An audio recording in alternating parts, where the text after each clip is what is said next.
Hi, this is Mike Pisecki, doing my report on the Blandford Nature Center in Grand Rapids, Michigan.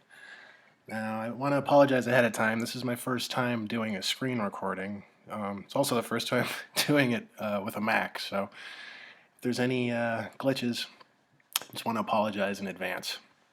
All right, so a little history about Blandford Nature Center. It started back in the late 60s. It was originally part of the property of a family that lived in the area. They had a farm. And a woman named Mary Jane Dockery, who spent her younger years kind of wandering around the property and just appreciating nature, eventually was old enough where she was working at the Grand Rapids Public Museum as a nature lecturer. And eventually she went back to the area and convinced the owners of that property to donate about 17 acres to the Grand Rapids Museum. They wanted to build a nature center out of it, and she would be the curator. So they agreed, and the museum association, they agreed to help out, provide funding, get a visitor center built, and it opened up in 1968. Now, over time, it went from 17 acres to 143 acres. Um, this was done through state funding, and in 2003, it kind of went the other way. The Grand Rapids Public Museum withdrew funding and eventually was managed by the Grand Rapids Public School System for a few years. And in 2007, they merged with a nonprofit called Mixed Greens, which was a Grand Rapids school project for gardening for children.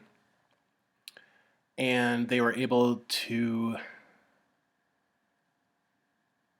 find themselves an executive director in 2009 after they broke away from the school system that got things a little more organized.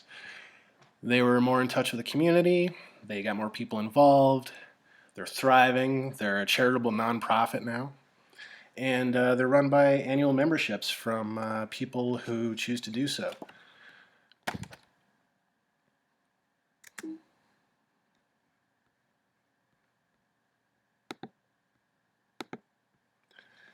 The main areas that encompass the center are the visitor center, which is where you first walk into to pay your admission fee of $3 if you're not a member. And then from there, you visit the hiking trails that go north, east, south, and west, all over the 143 acres. And they also have an injured animal sanctuary within the visiting center that houses various species of birds and reptiles. The animal sanctuary also branches out to the outside area where they have contained birds on display. These animals come in from various areas in the state of Michigan to be rehabilitated and to become permanent residents at the Nature Center. Um, the gift shop is also inside. They have different knickknacks, t-shirts, homemade food items like preserves, maple syrup, which they do themselves at the park in the early winter months, well, late winter months really, February through March. They do a sugar shack program where they get the kids involved in the process of tapping maple trees and converting it into maple syrup. The rehabilitation center, as you can see here, there's a turtle on the right here. I can't remember the species offhand. It's not a painted turtle. It's not a box turtle. Shoot, I'm drawing a blank. But the owl that you see on the bottom right, sorry for the bad picture. I did that on my phone. It's called a blurred owl. His name is Black Bart, and there was another one named Baby who was sitting on the lower side of the cage. How you see them is how they are. They're happy. They're fed. They're healthy. They're alert. They're at their home away from home, and everyone loves to visit them, and the curators love taking care of them.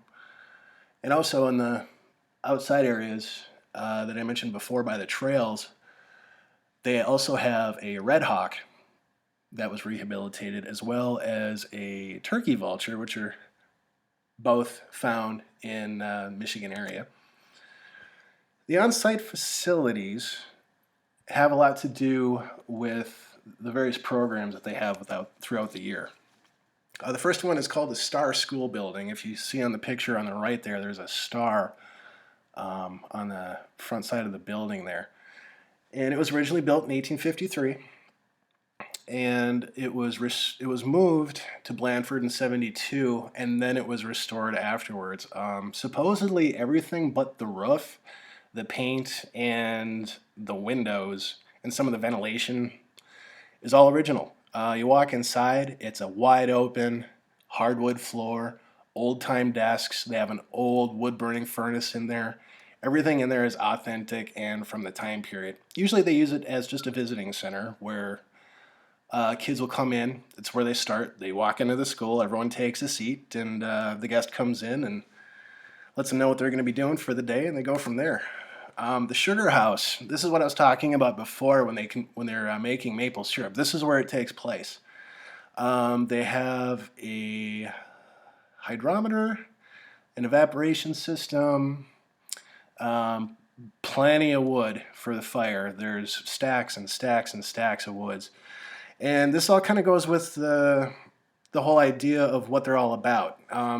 Their mission and their vision is really about just getting people educated and engaged with nature. It goes along with that idea of stewardship. They really strongly believe in the whole stewardship philosophy at Blandford, which I think is great. They want to get kids involved. They want to get kids aware. They want people to know what's really going on around them.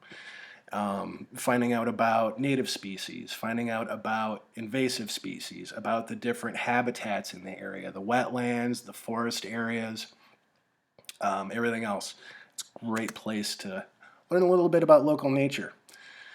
The learning lab here is where most of the indoor activities take place. This is where the science goes on. This is where they're sitting with the papers and the books, and there's an instructor who's explaining how tadpoles turn into frogs, or why maple trees leak when you put a stick in them to make maple syrup. Things like that. Getting the kids back into the world around them, beyond the video games, beyond the buildings, beyond the day-to-day school and everything, just the natural world, getting them connected again. They have a greenhouse on site where they also foster saplings, trees. They have oak saplings, spruce, I think pine.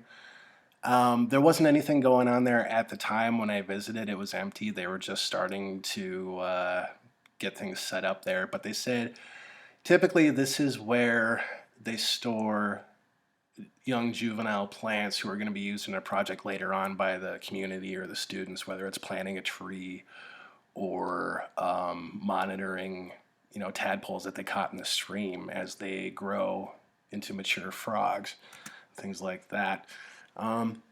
Blandford is funded through donations. They're a 501c3 nonprofit, which means there's a lot of programs going on. There's a lot of partnerships going on. There's a lot of things to draw people to the Nature Center to keep things funded and to keep things going. The seasonal events, the first one is the Sugar Bush Festival. That goes back to the building I showed earlier where they make the maple syrup. Every year, between February and March, they get the kids together to make maple syrup. They have a Longest Day 5K. That's just an annual fundraising event. They do it in the summertime. Same with the Jeans and Jewels Gala. And the Harvest Festival in the fall.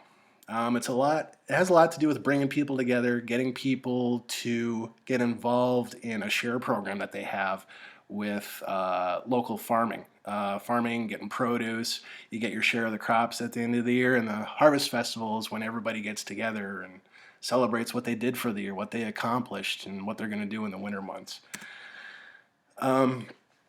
The programs for the kids are all science-based. Nature is science, and you know what science is. It goes hand in hand with faith. Science is the discovery of God's gift. It's not contrary to God's gift. It's part of the discovery. It's learning God's language, learning how things work together in harmony, just the way as He intended. And the majority of these programs are funded by what's called the Grand Rapids Student Advancement Foundation. It's a local program where curriculums are reviewed, funding is appropriated, and like the agenda for the year is kind of laid out. Like, okay, what are we doing for the year? What programs do we have? When are they going to be? How many people are signed up? What do we need to do to make this a success? Other partnerships are with the West Michigan cluster of what's called the Stewardship Network. It's kind of a Midwest, starting to go national network that goes along with what Blandford's doing. It's volunteer based. It's all about stewardship towards nature. It's about keeping balance, about preventing invasive species, about getting to know the local wildlife, the local ecosystems, the weather, the climate, the migration patterns of various species, just general behavior, and keeping that rolling, keeping it going, keeping Mother Nature smiling. Also, there's of course, the Michigan Department of Natural Resources. They get involved a lot when during the summer months, when there's more workshops involving species identification. When it's more about real solid education, the DNR's there in a heartbeat, telling them about invasive species, talking about things like hemlock woolly fungus that grows on hemlock branches, hemlock trees, things like that. It's there for them to be, they're educating the kids. They're telling them, be aware, keep an eye out for this, keep an eye out for that. Don't eat this, don't eat that, things like that. And the Michigan Herp Atlas Project, that is something that's been going on in Michigan for a while, from what I saw. Every once in a while, in like local papers, you'll see a seasonal article about turtle spotting. If you see a turtle, move it off the road. If you see a turtle, let us know, things like that. And I always kind of wondered, what's that all about? Found out it's about this herpetologist. I still have a hard time saying it. Herpetologists Society. What they do is they keep a tally of turtles, amphibians in the area, and there is a website online you can go to that you can add your counts. They all have to be verified, and then there's a process to go through to be a part of it. But yeah, it helps them with population, migration, what is living where, why, and for how long, things like that. Now, the nature trails is the big draw. It's why people go. In this 143 acres that I walked the entire park. And 143 acres sounds like a lot of land, but when I was walking through the trails, it wasn't really that long of a walk. But I was really surprised at the diversity of climates found in just that little area. There's wetlands, there's forests, there's grasslands. As you're walking, there's signs, as you can see here, for the red oak that talk about the various species of trees. There was even a cherry tree that I came across with a plaque saying, although cherry trees are somewhat common in Michigan, it's a rarity for one to be growing in this area, and it goes on to say why, and what animals benefit from it, what it provides the ecosystem, and what it could possibly take away from the ecosystem. And also, the area is, like as I said earlier, all part of the Rehabilitated Native Species Reserve. And here's a sign I came across on a walk. It was actually a deer exclosure. It's keeping white-tailed deer out of a certain area it was only maybe a 20-foot by 20-foot area. They had some smaller plants growing in there and a tree. And this was here to keep deer out so that the plants within the area could continue to grow. I guess there was a population problem with deer. There's white-tailed deer. There's just so many of them. They had to block part of it off so that it could be allowed to grow. And here, yeah, that's me. While walking down the trail, took a picture of this fence here, which they built on site out of trees in the area. And these are the kind of ongoing projects they always have going on for volunteers. Building fences, putting chips down for the trails, general maintenance of the area so it's safe for everybody. The structure that you see me standing in front of, I wasn't able to get an answer from anyone of what that is because there wasn't anyone around at the time. But it looks to me it was probably a early 1800s sort of, I'm guessing, a Native American structure that they use for youth activities. Because to the left of it, there was a large fire circle with tree stumps cut down to about 2 foot lengths, circling the fire pit where everyone would sit and they'd have their discussions. And as you can see here, this is taken from their Facebook site. And the biggest letter we see here, the biggest word we see here in this advertisement, stewardship, volunteer, biodiversity, being a team. And that is an ongoing theme that I've seen in recent years in a lot of nature parks in urban and rural areas, just in the last few years. When I was a kid, this wasn't an issue. Sure, you could sign up to volunteer, or make a pledge, or make a donation, but these days, I notice more and more, and this applies, I guess, to my kids' generation, which I think is wonderful. It's the idea of stewardship, taking care of nature, being part of nature, not only appreciating it, but bellying up and saying, I am responsible for the well-being of this climate, and, maybe I should take a step in and be a part of maintaining what's been gifted to us as people, what's been provided to us, what we utilize for natural resources, what we appreciate in observation of animals and birds. And as much as we appreciate nature, as much as we love nature, it's not enough. It's more important that we're educated, that we're aware, that we're really putting in an effort to do something to make sure that our kids, our children's children, and their children can keep coming back to places like this and appreciating what is available. This is a quote from the founder, Mary Jane Dockery, who founded the Blandford Nature Center. It is hoped that an awareness and enthusiasm for nature will further stimulate concern for the total environment and will be an asset for the world and its future. That was her goal: bring awareness, enthusiasm, knowledge, to stimulate people, recognize the environment for what it is and how great it is and how important it is to everything, and make sure that it's healthy and balanced and functioning for the future.